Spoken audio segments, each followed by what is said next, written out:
everybody. I am Anita Yadav, SS Suraj School, Mahendragarh teacher. Today I am teaching lesson 3 history, rural life and the society. जैसा बेटा हमने पहले वाले lesson में lesson second history में बताया कि कैसे इंडिया ने वन बाय बंगाल से बैटल ऑफ प्लासी से स्टार्ट कर कैसे धीरे धीरे पूरे देश पर अपना कंट्रोल कर लिया, पूरे देश को कैसे एनेक्ट कर लिया, वो हमने पढ़ा। उसके बाद में अंग्रेज़ों ने हमारे देश में ये एक पॉलिसी बनाई कि हमारा देश जो है वो एग्रीकल्चर प्रॉस्परस कंट्री है और यहाँ सबसे ज़्यादा खेती उपजाऊ होती है। इसलिए उन्होंने सोचा कि कैसे यहाँ से ज़्यादा रिसोर्स, ज़्यादा से ज़्यादा रिवेन्यू इकट्ठा किया जा सकता है। इसके लिए उन्होंने हमारे देश में रिवेन्यू पॉलिसी बनाई। रिवेन्यू पॉलिसी, हमारा देश जो था सोने की चिड़िया कहलाता था, लेकिन अंग्रेज़ों की पॉलिसी के कारण हमारा देश बहुत गरीब बन गया। और कैसे बन गया, उन्होंने कैसे हमारे देश में सारा पैसा कैसे हमारे देश से ले जाकर अपने देश में ले लिया। ये था एक रिवेन्यू पॉलिसी।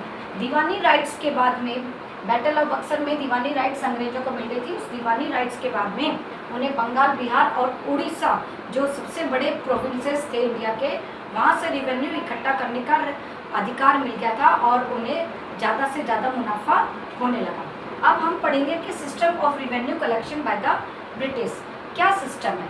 अंग्रेज़ों ने 3 रिवेन्यू सिस्टम चलाए थे। पहला द परमानेंट सेटलमेंट, दूसरा ryotwari settlement, third Mahalwari settlement. ये तीनों रिवेन्यू सिस्टम अंग्रेजों ने चलाए थे।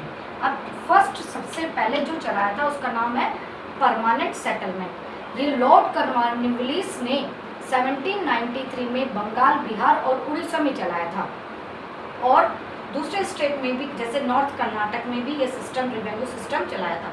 इस सिस्टम के अनुसार जमींदार जो था वो लैंड का ओनर माना जाता था और वो किसानों से रिवेन्यू इकट्ठा करता था और अंग्रेजों के पास जमा करता था। यानी वो जमींदार एक मिडल मैन के तौर पे काम करता था और वो मिडल मैन की जैसे बिहेव करता था। उसे ज़मीन से कोई मतलब नहीं है, तो उसका डायरेक्टली कांटेक्ट कुछ भी ज़मीन से नहीं था, तो उसे ज़मीन के बारे में किसी तरह का कुछ भी नहीं पता था।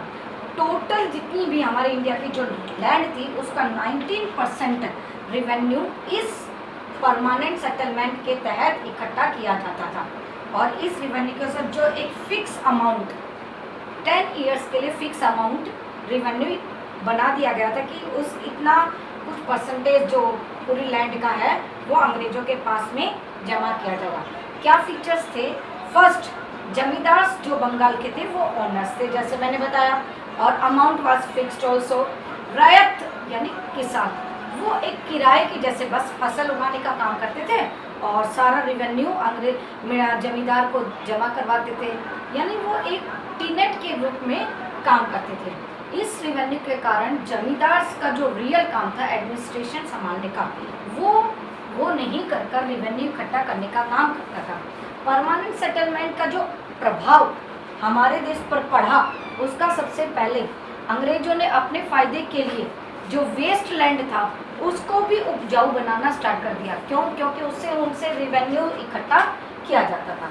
दूसरा, पीजेंट्स अगर अंग्रेजों के पास रिवेन्यू नहीं जमा करवाते थे तो उनकी जो ज़मीन अंग्रेज ले लेते थे और इस तरह से किसान अपनी ज़मीन से बेदखल हो जाते थे। मैंने पहले बताया कि इस सिस्टम में मिडल मैन जो है वो जमींदार है, वो मिडल मैन का काम करता है और इस तरह से जमींदार एक अलग रॉयल फेथफुली जो अंग्रेजों के फेथफुल क्रिएटेड एक आयर लॉयल क्लासेस के रूप में उभरने लगी। Second system ryotwari settlement. ये सिस्टम जो है सर थॉमस मुनरो ने चलाया था, इसलिए इस सिस्टम को मुनरो सिस्टम भी कहते हैं। कहाँ चलाया था? मद्रास, बॉम्बे, आबेरा और आसाम में। इस सिस्टम के अनुसार जो पीजेंट्स थे वो डायरेक्टली अंग्रेजों के पास रिवेन्यू इकट्ठा करवाते थे। जैसे परमानेंट सेटलमेंट में मिडल मैन होता था, इस सिस्टम में मिडल मैन नहीं होता था, डायरेक्ट किसान उनके पास जमा करवाते थे। इस सिस्टम के अनुसार जो फिक्स अमाउंट 20 और 40 ईयर्स के लिए फिक्स अमाउंट कर दिया गया था। थर्ड सिस्टम जो है महालवाड़ी सिस्टम। ये जो सिस्टम है ये विलियम बेंटिंग ने 1833 में स्टार्ट किया था। ये सिस्टम कहाँ स्टार्ट किया था? Northern western frontier, Agra, Punjab, central और प्रोविंसेस। महल मीन्स होता है विलेज, और इस सिस्टम के अनुसार पूरे विलेज की ज़मीन नाप दी जाती थी, और उसके अनुसार, नापने के अनुसार जो रेवेन्यू डिसाइड किया जाता था वो विलेज हेडमैन के पास जमा कर दिया जाता था, और विलेज हेडमैन अंग्रेजों के पास रेवेन्यू इकट्ठा कर कर उनके पास जमा, पूरे गांव की जमा करवाता था। और इसमें जो था मिडलमैन का कोई भी रोल नहीं था, जैसे जमींदार था मिडलमैन, वो उसका रोल ख़त्म हो गया। तो ये महालवाड़ी जो सिस्टम है ये मोस्ट बेनिफिशियल अंग्रेजों के लिए रहा। और इस तरह से मैंने आज आपको अंग्रेजों की रेवेन्यू पॉलिसी आपको बताई। Thank you, have a nice day.